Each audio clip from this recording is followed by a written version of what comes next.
Anatoly Karpov est l'un des champions les plus incroyables de l'histoire des échecs. Parfois, son jeu donnait l'impression qu'il ne faisait rien de spécial dans la partie, jusqu'au moment où l'adversaire découvrait qu'il avait été complètement surclassé, qu'il était perdu, et le pire, qu'il ne savait même pas comment cela était arrivé. Ensuite, échiquènement parlant, Karpov le torturait, le démoralisait, puis finissait par l'étouffer jusqu'à le pousser à l'abandon. C'est pourquoi aujourd'hui, nous allons extraire 5 règles de son jeu qui, si on les apprend et si on les applique correctement, nous permettront de gagner beaucoup plus de parties. Le décor est le tournoi de San Antonio, au Texas, en 1972, ronde numéro 8. La perle de l'Oural, comme on appelait aussi Anatoly Karpov, a 21 ans et ouvre par E4. Face à lui se trouvait Svetozar Gligorić, un grand maître yougoslave de 49 ans qui répond par E5. La partie se dirige rapidement vers une partie espagnole et nous allons commencer directement avec la règle numéro 1, l'ouverture conceptuelle. Mais qu'est-ce qu'une ouverture conceptuelle ? Eh bien, comme Karpov lui-même l'a expliqué, il s'agit d'éviter les discussions théoriques et de jouer plutôt un système. Et à quel système d'ouverture fait-il référence ? Eh bien, voyons cela. Les noirs répondent par A6 et le fou se replie sur la case A4. Ensuite vient cavalier F6 attaquant le point E4 et les blancs font le petit roc. Si maintenant les noirs capturent le pion en E4, on entre dans la variante ouverte du Ruy Lopez, quelque chose que nous verrons prochainement dans d'autres vidéos. Mais dans cette partie, les noirs décident de développer le fou en 7, entrant ainsi dans la variante fermée. Alors la tour blanche vient en E1, défendant le pion E4. Puis les noirs jouent B5, chassant le fou, qui se replie en B3. La partie continue ensuite dans des voies normales. Les noirs jouent D6, défendant le pion en E5, et menaçant de jouer cavalier à 5 pour capturer le fou. C'est pourquoi Karpov répond par C3, offrant à ce fou un refuge sûr en C2. Le roi noir décide que le moment est venu de faire le petit roc, et les blancs répondent par H3. Nous arrivons ainsi à l'une des positions les plus importantes du Ruy Lopez, où plusieurs chemins sont possibles. Dans cette partie, Gligorić, qui était un grand spécialiste de cette ouverture, décide de ramener le cavalier en B8. C'est ce qu'on appelle la variante Breyer. L'idée est qu'après l'avancée des blancs au centre avec D4, les noirs replacent ce cavalier en D7 sans gêner le pion de la colonne C. Mais au-delà de la théorie, Karpov ne veut pas entrer dans des discussions théoriques et continue avec son système. Il avance le pion seulement jusqu'en D3. Voyons comment son idée se poursuit. Les noirs poursuivent leur plan en ramenant le cavalier en D7, tandis que le cavalier blanc se développe lui aussi en D2. Le fou noir vient en B7 et le cavalier blanc continue son chemin vers F1. À présent, le cavalier noir saute en C5, menaçant le fou, et celui-ci se replie bien sûr en C2. Ensuite, la tour noire vient en E8, tandis que le cavalier blanc saute finalement en G3. Et avec cela, Karpov achève la première partie de son solide système d'ouverture. Sans mémoriser trop de théorie, il a déjà placé plusieurs forces en vue de la bataille. Il reste toutefois une deuxième partie, où Karpov devra encore améliorer la position de ses pièces. Mais avant de voir cela, nous devons parler de la deuxième règle qui nous aidera à gagner plus de parties. Nous parlons de l'avantage d'espace, mais laissons Karpov lui-même nous l'expliquer avec ses coups. Mais d'abord, c'est aux noirs de jouer, et ils terminent eux aussi leur manœuvre en ramenant le fou en F8. Les blancs commencent par chasser le cavalier ennemi avec B4, et celui-ci se replie en D7. Parlons maintenant de quelque chose d'important. Tout avantage d'espace commence par la conquête du centre. C'est pourquoi Karpov avance maintenant par D4. Le coup D3 joué auparavant n'était qu'une mesure temporaire pour stabiliser sa position et préparer cette avancée de manière plus sûre. Après cela, la partie continue avec les noirs qui répondent par H6, un coup typique dans ces structures du Ruy Lopez. Et maintenant, comme ce fou n'a pas beaucoup de cases disponibles, Karpov choisit de le développer tranquillement en D2. Le cavalier noir vient en B6, visant la faible case C4. C'est pourquoi le fou blanc vient en D3, non seulement pour protéger cette faiblesse, mais aussi pour libérer la case C2. Et lorsque les noirs jouent au tour C8, la dame blanche peut venir sur cette case, mettant enfin les tours en communication. Le camp noir fait de même et place sa dame en D7. Après cela, Karpov développe la dernière pièce qui lui manquait en amenant la tour jusqu'en D1. Et de cette manière, sans connaître une théorie excessive, le camp blanc a joué l'ouverture de façon complètement conceptuelle. Le centre est bien contrôlé, le roi est en sécurité et toutes les pièces ont été développées, y compris les 2 tours. Maintenant, le milieu de jeu commence. Voyons ce qui finit par se passer. Le camp noir poursuit son idée et place la dame en C6. Après cela, on pourrait croire que c'est le moment d'avancer par D5 en gagnant un temps. Mais dans ce cas, le camp noir serait très heureux. La dame reviendrait simplement en D7 et au coup suivant viendrait C6 pour commencer à miner le centre. Et Karpov ne veut pas avancer son centre pour ensuite le voir attaquer. Pour cette raison, il ne tombe pas dans cette provocation et, au lieu d'avancer, il continue à manœuvrer en amenant le fou jusqu'en E3. Maintenant, sauter avec le cavalier en C4 aurait été une erreur car le camp blanc l'aurait éliminé et les noirs auraient été obligés de reprendre avec le pion, créant ainsi une faiblesse. Reprendre avec la dame ne fonctionnait pas, car après une séquence précise, la dame noire aurait été piégée. C'est pour cette raison que Grigorich saute avec le cavalier, mais cette fois sur la case A4. Ce pion est maintenant attaqué 2 fois, donc la tour blanche vient en C1 pour le défendre. Après cela, la partie continue avec quelques coups sans trop d'importance, jusqu'au moment où le camp noir réagit au centre par C5.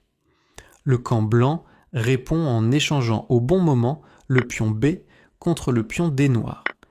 Et après cela, cette fois, le moment parfait arrive pour avancer par D5.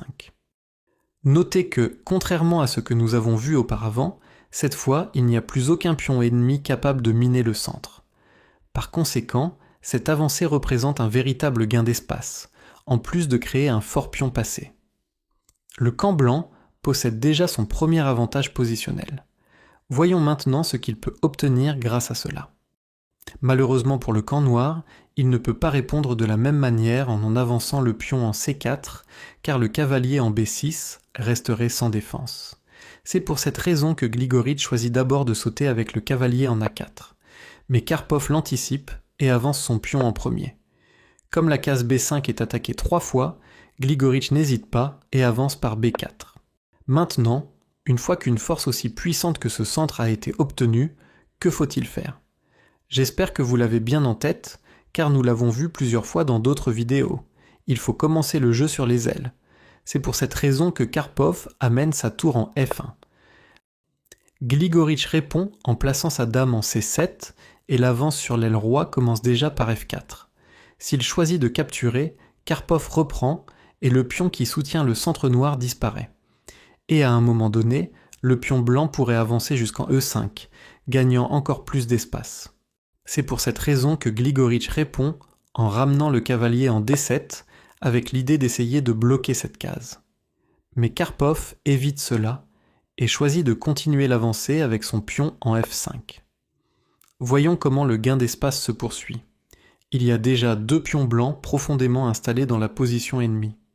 Comme le cavalier noir n'a rien trouvé à faire en E5, il retourne donc à sa case de départ en F6. Pendant ce temps, la dame blanche vient en C2 attaquant cette pièce.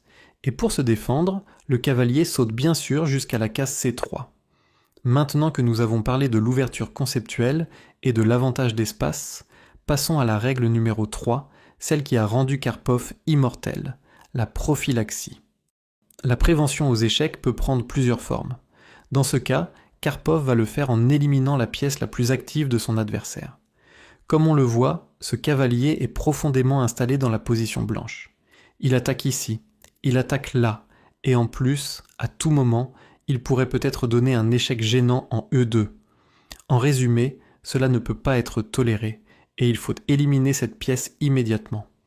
C'est pourquoi Karpov continue en ramenant le cavalier en E2. Pour Grigorić, il n'y a pas beaucoup d'options.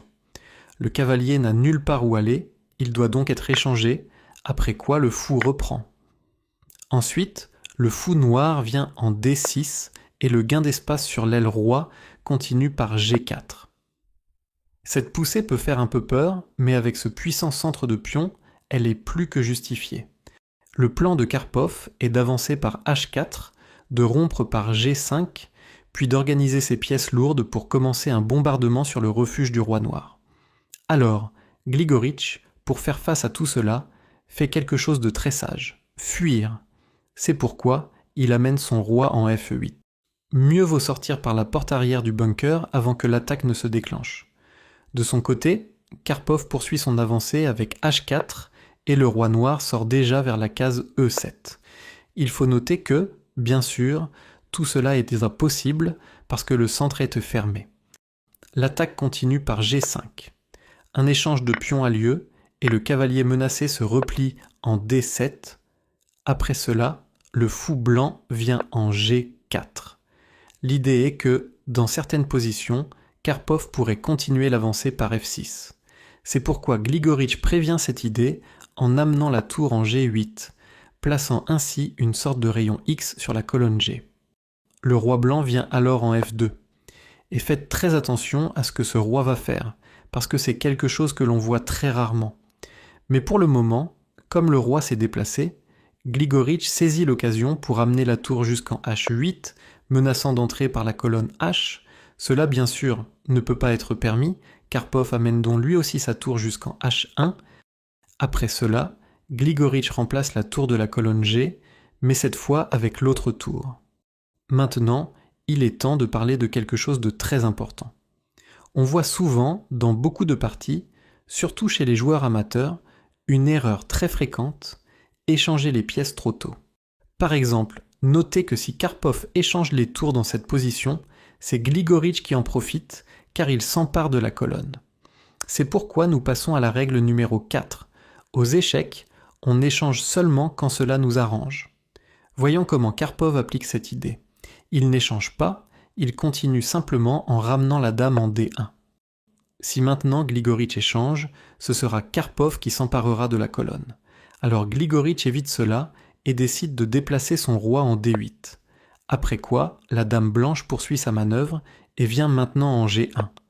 On dirait que Karpov ne fait que manœuvrer sans grand sens, mais en réalité, ce coup marque le début d'un plan profond. Dans un instant, nous allons comprendre la raison de tout cela. La partie continue avec le cavalier noir qui vient en B6 et Karpov poursuit lui aussi son plan en amenant la tour jusqu'en H2, un autre coup très fort. L'idée est la suivante, rappelons que si Grigorić échange, c'est Karpov qui s'empare de la colonne ouverte. De plus, la dame blanche peut, à tout moment, venir en H1 et forcer l'échange des tours à son avantage. Et il existe encore une autre idée plus venimeuse, que nous allons voir dans un instant. La dame noire vient en E7, tandis que le cavalier blanc saute en B3, augmentant la pression sur C5. Et lorsque le roi noir vient en C7, le roi blanc avance en F3.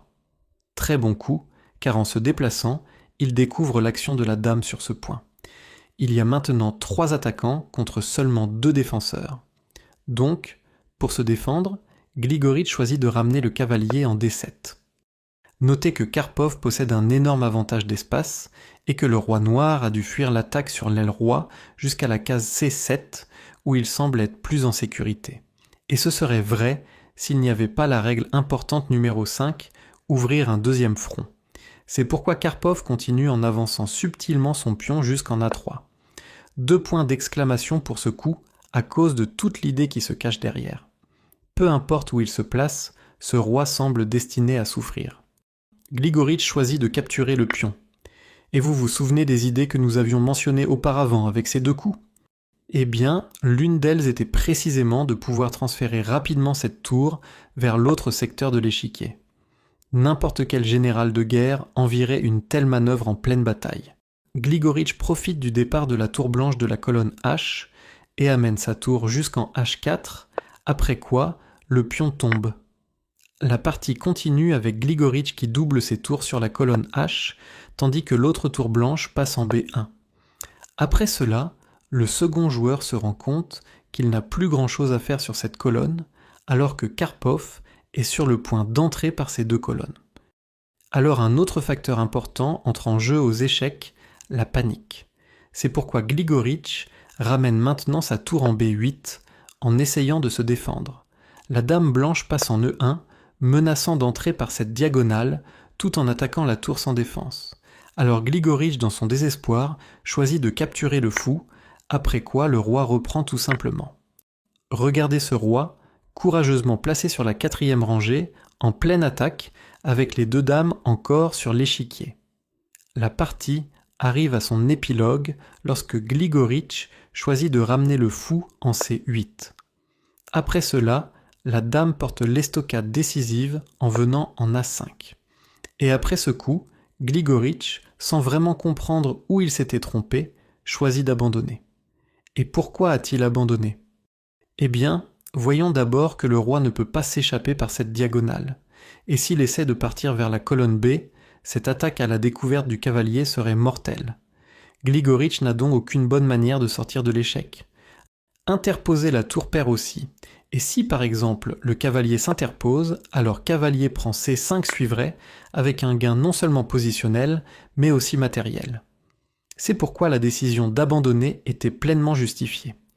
Une partie qui définit parfaitement le style karpovien. J'espère que cet exemple instructif vous aura beaucoup apporté dans votre compréhension du jeu positionnel. On se retrouve dans la prochaine vidéo